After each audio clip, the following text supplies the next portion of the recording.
지금의 많은 교회, 한국교회와 이민교회의 가장 큰 고민은 아마도 코로나19의 팬데믹 상황으로 인한 예배의 회복일 것입니다. 지난해 신종 코로나19의 확산으로 인해 팬데믹으로 인해서 현장 예배가 전면 중단되면서 신앙은 있지만 교회에 나오지 않는 이른바 가나안 성도가 더욱 늘어날 것이라는 우려가 제기되었습니다. 그렇다면 많이들 들어보셨겠지만 가나안 성도란 무엇입니까? 잘 아시는 것처럼 거꾸로 읽으면 안나가 성도란 뜻으로 기독교 신앙을 갖고 있지만 어떠한 이유로 교회에 출석을 하지 않거나 교회에 정착하지 않고 신앙생활을 하는 성도를 일컫는 말입니다. 이들은요, 교회에 대한 실망 그리고 상처 그리고 강한 개인주의의 문화로 인해서 교회에 구속받기 싫어하고 또한 자신만의 편하고 적당한 신앙생활을 하려고 하는 가나안 성도를 선택한 이들을 지칭합니다. 하지만 아마도 근본적인 원인은요, 목회자의 부정적인 이미지와 함께 교인들의 배타적인 태도 그리고 교회의 사회적 역할 부족 등이 교회를 떠나는 원인이 된다라고 조사가 되어지고 있습니다. 그런데 코로나19로 인한 팬데믹의 영향으로 인해서 교회를 떠나는 가나안 성도가 급증할 것이다라고 보고 있습니다. 이것은 대면 모임이 줄어들면서 공동체성이 계속 약해지고 또한 신앙 성장에 어려움을 겪다가 교회를 떠날 수 있다는 게 그 이유가 되는 것입니다. 이런 상황 가운데 가나안 성도에 대해서 연구하며 다시금 교회에 나오기 위한 제안을 한 신학대학원 교수님이 이렇게 말합니다. 교회 제도하에 저항하는 가나안 성도들을 섣불리 교화하려 하거나 제도권으로 흡수하려 하기보다는 그들의 영적인 욕구와 필요가 무엇인지 파악하고 이것을 기성교회에서 수용함으로써 교회를 갱신하려는 노력이 요구된다. 사랑하는 성도님들, 우리 주위에는 많은 가나안 성도들이 있습니다. 더욱이 우리 가족 중에도 이 가나안 성도가 있지 않습니까? 이런 가운데 교회만 갱신한 것에서 끝나는 것이 아니라 성도된 우리가, 나 자신이 갱신해야만 한 것은 아닐까요? 이런 상황 속에서 오늘 본문은 총 3가지의 질문을 던집니다. 그런데 그 질문은요, 잘못된 오해에서 시작된 질문이라 할 수 있습니다. 먼저는 예수님이 누구신지에 묻는 질문 가운데 세례 요한의 오해가 있습니다. 그리고 세례 요한에 대해서 모인 무리들이 가진 잘못된 이해가 있었고요. 마지막으로 예수님과 세례 요한에 대해 이 세대 사람들이 가지고 있었던 잘못된 이해가 있었던 것이죠. 우리도 신앙생활을 하면서 성도로서 세례 요한과 같이 예수 그리스도에 대해 오해하거나 또 무리들과 같이 하나님의 말씀을 전하는 자들을 향해서 오해하는 것으로 거룩한 모습을 잃어가고 있는 것이 아니겠습니까? 그렇다면 오늘 본문을 통해서 던지고 있는 이 3가지의 질문을 통해 우리에게 주시는 은혜와 도전은 무엇입니까? 첫 번째, 예수님이 이 땅 가운데 오신 진짜 이유를 우리는 알아야 합니다. 본문 18절과 19절 말씀입니다. 요한의 제자들이 이 모든 일을 그에게 알리니 요한이 그 제자 중 2를 불러 주께 보내어 이르되 오실 그이가 당신이오니이까 우리가 다른 일을 기다리오리이까 하라 하매. 여기에서 모든 일이라는 것은요, 본문 앞에서 예수님께서 보여주셨던 더욱더 사역입니다. 그 사역은 어떤 사역입니까? 예수님께서 병든 자를 고치시고요, 죽었던 나인성 과부의 아들을 살리신 일을 이야기하는 것입니다. 감옥에 있던 이 세례 요한이 제자들을 통해서 이 이야기를 전해 들은 후에 세례 요한은요, 예수님의 그리스도 되심을 확신하지 못했습니다. 그래서 제자 2를 예수님께 보내어 질문을 합니다. 오실 그이, 곧 메시아가 당신입니까? 아니면 우리가 다른 일을 기다려야 합니까? 라고 질문하는 것이죠.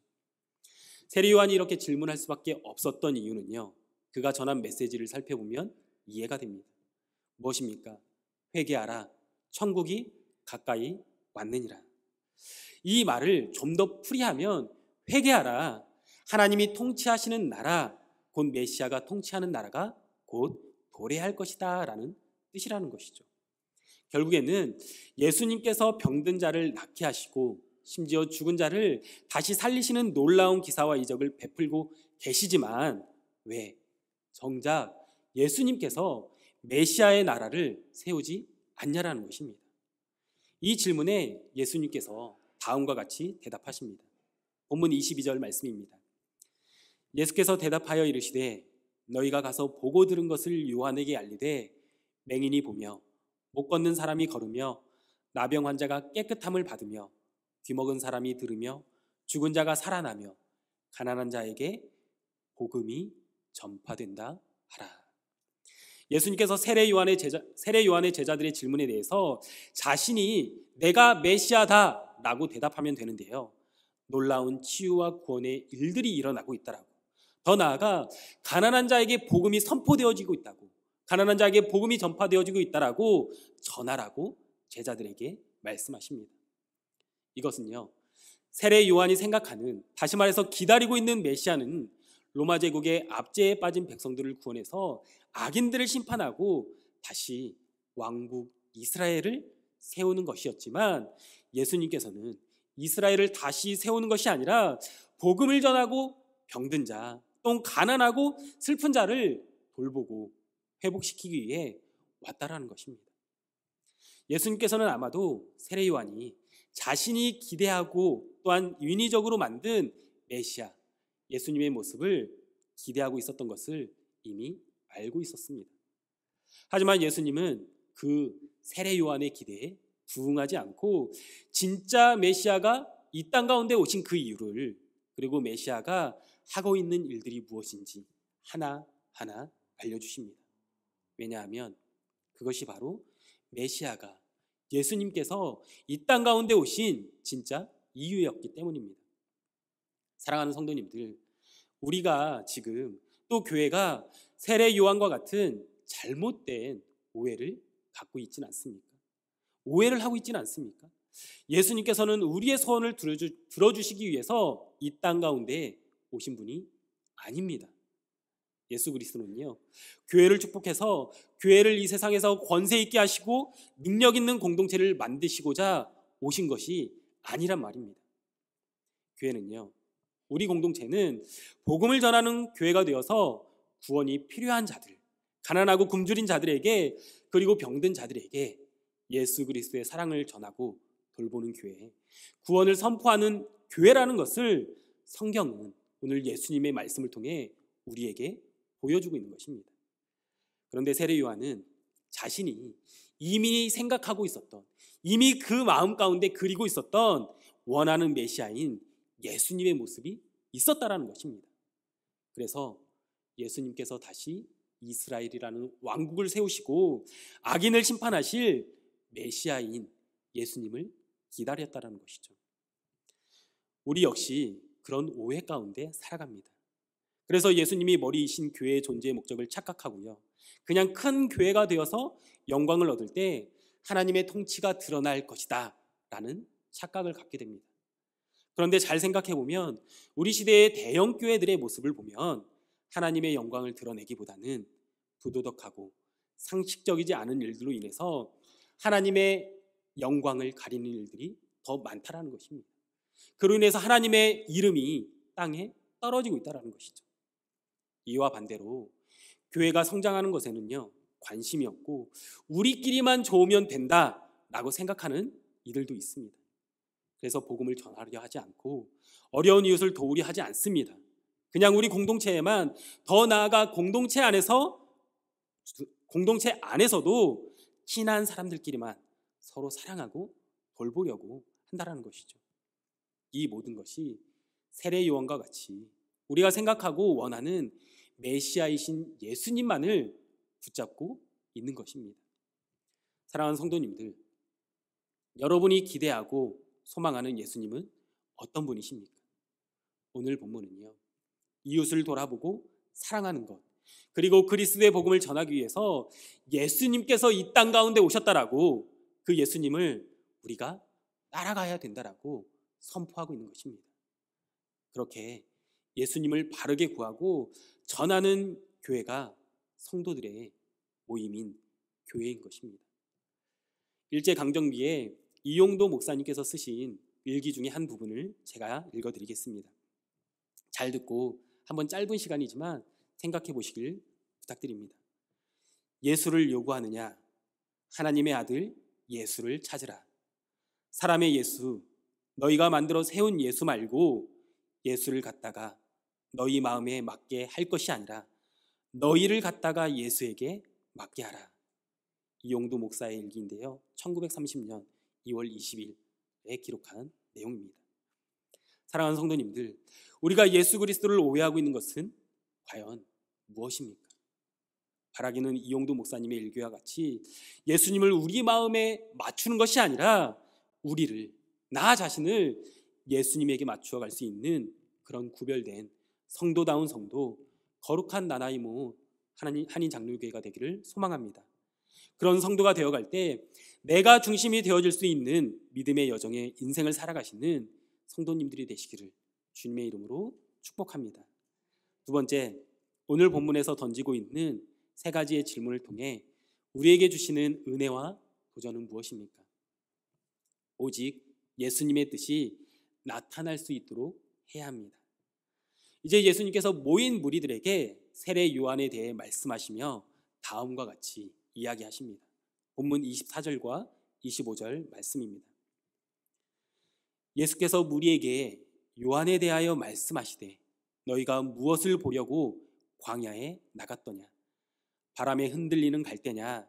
그러면 너희가 무엇을 보려고 나갔더냐? 부드러운 옷 입은 사람이냐?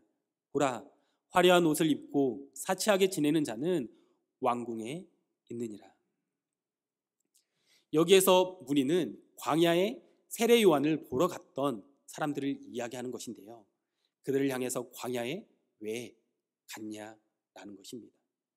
그들에게 먼저 바람에 흔들리는 갈대를 보러 갔냐라는 이 말은요, 당시 갈릴리 지역을 통치했던 헤롯 안티파스가 지역의 화폐로 동전을 만들었는데요, 그 동전의 한 면에 갈릴리의 갈대를 그려 넣었던 것이 발굴되었는데, 갈대를 그린 그 이유가 그 지역의 아름다움과 풍요를 상징했기 때문일 것이라고 고고학자들은 이야기합니다.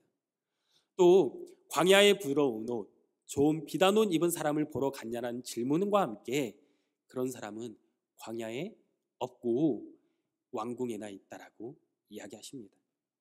결국 본문 24절과 25절 말씀은요, 그 질문의 숨은 오드는 너희가 광야에 나간 그 이유는 풍요를 줄 리더를 찾기 위함이다라고, 축복의 메시지, 풍요의 메시지, 번영의 메시지만을 찾고 있는 것은 아니냐라고 반문하는 것입니다. 그러면서 예수님께서 너희가 정말로 찾아야 할 사람에 대해서 말씀합니다. 본문 26절 말씀입니다. 너희가 무엇을 보려고 나갔더냐? 선지자냐? 옳다. 내가 너희에게 이르노니 선지자보다 훌륭한 자니라. 여기서 선지자보다 훌륭한 자라는 것은요, 선지자보다 더 선지자인 사람이 바로 세례 요한이고, 세례 요한이 참된 선지자라는 것입니다. 그 세례 요한을 만나려고 광야에 간 것이라고 이야기하는 것이죠. 그러면 참된 선지자는 어떤 선지자일까요? 세례 요한을 통해 알아보면 먼저는 하나님의 말씀을 가감없이 더하지도 빼지도 않고 순전하게 전하는 자였습니다.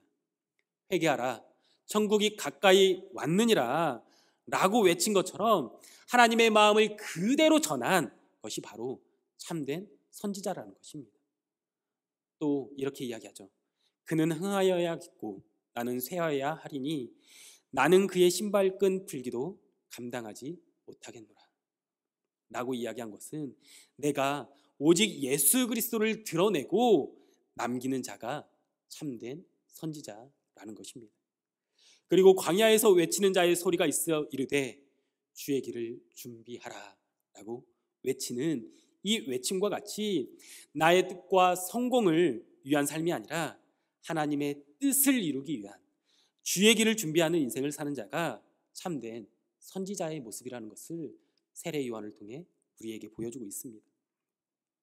사랑하는 성도님들, 이것이 바로 예수님이 칭찬한 선지자이고요. 바로 지금 이 시대의 영적 지도자의 특징이라는 것입니다. 그런데 우리는 우리가 듣기 좋은 풍요, 번역만을 이야기하는 축복의 메시지만을 이야기하는 선지자를 찾고 있지는 않습니까? 나에게 힘이 되고 위로와 축복이 되는 이야기를 하는 선지자만 찾고 있는 것은 아니냐는 이야기입니다. 예전에 본 책에 이런 글이 있더라고요. 설교자는 선지자임을 잊지 않는 자여야 한다. 그런 선지자적인 설교자란 어떤 자인가? 영적 충만함 속에 신적 압박감을 느끼는 자여야 한다. 영적 충만함 속에 신적 압박감을 느끼는 자여야 한다. 여기에서 말하는 신적 압박감은 무엇입니까? 하나님의 말씀을 가감없이 전하는 것입니다. 교인들의 압박감보다, 교인들의 눈치보다 하나님의 압박감을 더 중요하게 느끼기에 하나님의 말씀을 가감없이 있는 그대로, 성경에 있는 그대로 전하며 외치는 설교자가 되어야 한다는 것이죠. 사랑하는 성도님들, 이 시대에 싹군 목자, 싹군 영적 리더들이 왜 생겨나는 것입니까? 하나님을 통해 얻는 압박감보다, 영적 충만함보다 세속적인 사고에 빠져 교인들의 압박감, 교인들의 눈치를 더 중요하게 생각하고 예민하게 느끼기 때문입니다. 그런데 여기에서 근본적인 이유는요, 목회자의 분명한 잘못도 있겠지만 더 중요한 것은 우리가 교회를 통해서, 목회자를 통해서 무엇을 얻으려 하냐는 것입니다. 하나님의 풍요와 번영만을 구하고 또한 나에게 힘이 되고 위로와 축복이 되는 그런 말씀만 들으려고 하는 우리의 모습이 있는 것은 아니냐는 것입니다. 그래서 예수님께서 24절 말씀을 통해 우리에게 너희가 무엇을 보려고 광야에 나갔냐라고 이야기하는 것입니다. 더 나아가 우리에게 그런 목사, 그런 목회자를 보려고 교회에 나왔냐라고 말씀하시는 것이죠. 사랑하는 성도님들, 우리는 교회에 와서 부귀영화의 갈대만을 전하고 멋진 옷을 입은 영적 리더들만 쫓아다니지 않아야 합니다. 바라기는 하나님의 순전한 메시지를 그대로 전하고 자신보다 오직 예수 그리스도를 드러내고 하나님의 뜻을 이루기 위해 준비하는 목사, 목회자가 교회의 리더십과 함께 성도님으로 잘 세워져 나가는 우리 나나이모 한인장로교회가 되시기를 소망하며 축복합니다. 마지막으로 오늘 본문에서 던지고 있는 세 가지의 질문을 통해 우리에게 주시는 은혜와 도전은 무엇입니까? 진리를 마음을 다해 진심으로 받아들여야 합니다. 본문 30절과 31절 말씀입니다. 우리 앞에 보시면 화면에 PPT에 나올 텐데요. 우리 성도님들이 한번 읽어주실까요? 읽겠습니다. 시작.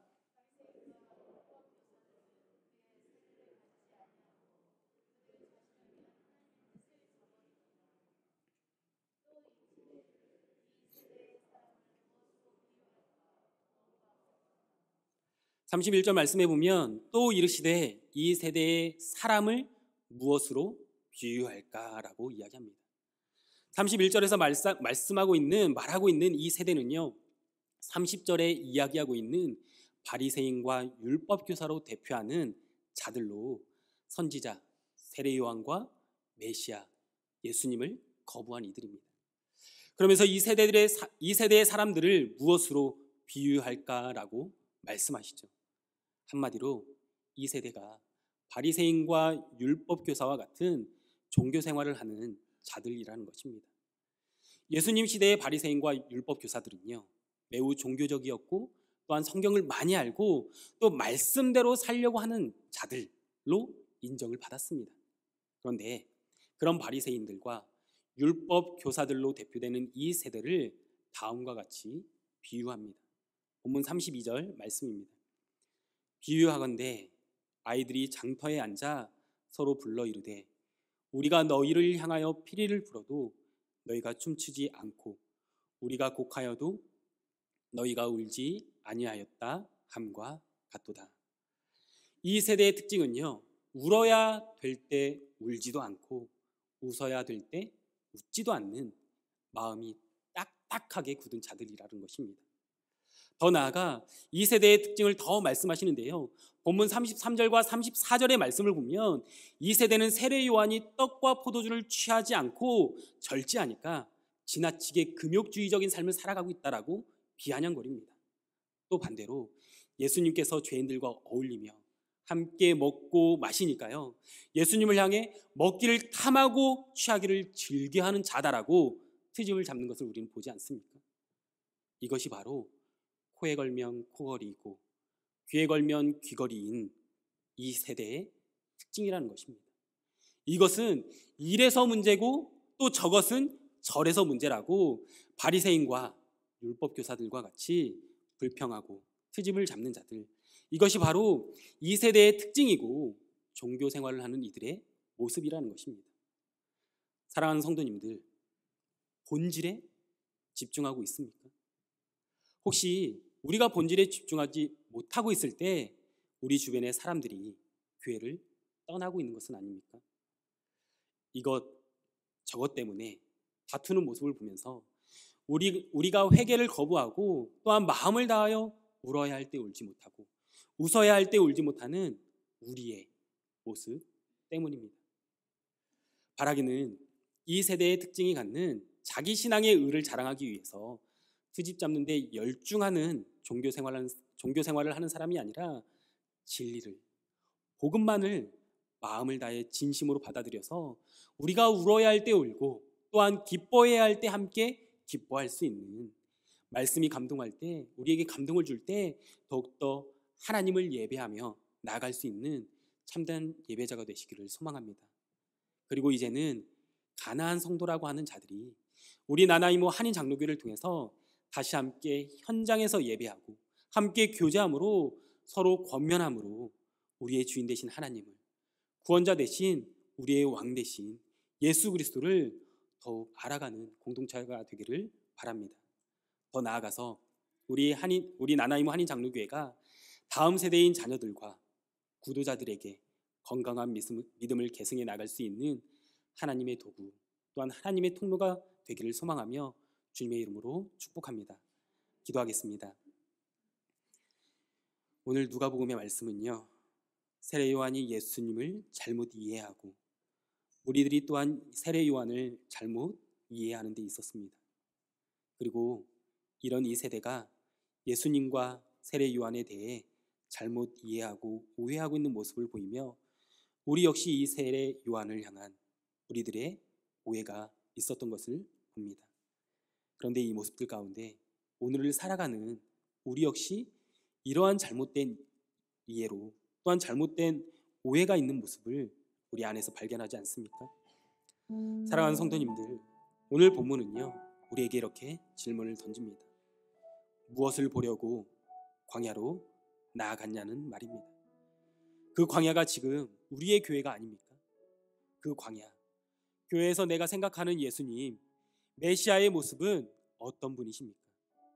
그리고 나는 어떤 말씀을 듣기를 사모합니까? 풍요와 번영만을 이야기하는 축복의 메시지입니까? 아니면 세례 요한이 외쳤던 말씀과 같이 하나님의 압박감을 통해 하나님의 말씀을 가감없이 성경에 있는 대로 전하는 자의 외침입니까? 마지막으로 나는 복음을 있는 그대로 받아들입니까? 아니면 나의 환경에 따라, 감정에 따라 종교 생활을 하고 있는 것은 아닙니까? 이 시간 다 같이 기도하실 때 우리 마음 모아 기도했으면 합니다. 먼저는 이 땅 가운데 오신 예수님이 내가 그리고 원하는 예수님이 아니라 오직 이 땅 가운데 오신 예수님의 진짜 이유, 그 목적을 알아감으로 살아갈 수 있는 인생이 될 수 있도록, 그리고 오직 내 안에 예수님의 뜻이 나타나는 인생이 될 수 있도록, 마지막으로 내가 진리, 복음을 환경과 감정에 따라, 상황에 따라 따르는 것이 아니라 온전히 마음을 다해 순종하는 인생이 될 수 있도록 다 함께 기도하겠습니다.